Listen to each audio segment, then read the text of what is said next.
ಬಸವನಗುಡಿ ಪೊಲೀಸರು ಇದರಲ್ಲಿ ಮೂಲತಃ MN ಕೃಷ್ಣರಾವ್ ರೋಡ್ ಹತ್ತಿರ ಮಧ್ಯಾಹ್ನ 1:30 ಗಂಟೆಯಲ್ಲಿ ಒಂದು ದ್ವಿಚಕ್ರ ವಾಹನದಲ್ಲಿ ಇಬ್ಬರು ಬಂದು ಓರ್ವ ಮಹಿಳೆಯಿಂದ 35 ಗ್ರಾಂ ತೂಕದ ಚಿನ್ನಾಭರಣಗಳನ್ನು ಕಳ್ಳತನ ಮಾಡಿಕೊಂಡು ಹೋಗಿದ್ದರು.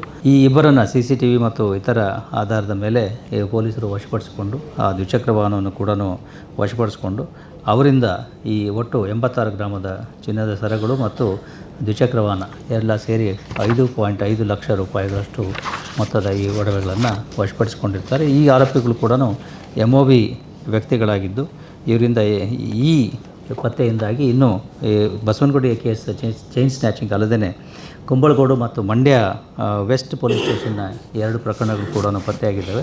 ಇಬ್ಬರು ಆರೋಪಿಗಳು ಹಿಂದಿನ MOBಗಳು ಕೂಡ ಆಗಿದ್ದಾರೆ. ಅವರ ಹಿಂದೆ ಬೇರೆ ಬೇರೆ ಕಡೆಗಳಲ್ಲಿ ಅಂದರೆ ಸುಬ್ರಹ್ಮಣ್ಯಪುರ ಪೊಲೀಸ್ ಠಾಣೆ, ಆನೇಕಲ್ನಲ್ಲಿ, ಮೈಸೂರಿನಲ್ಲಿ, ಎಲೆಕ್ಟ್ರಾನಿಕ್ ಸಿಟಿ, ಉದಯಗಿರಿ ಹೀಗೆ ಬೇರೆ ಬೇರೆ ಕಡೆಗಳಲ್ಲಿ ಅವರಿಬ್ಬರ ಮೇಲೆಯೂ ಕೂಡ ಪ್ರಕರಣಗಳು ಈ ಹಿಂದೆ ದಾಖಲಾಗಿದ್ದಾವೆ.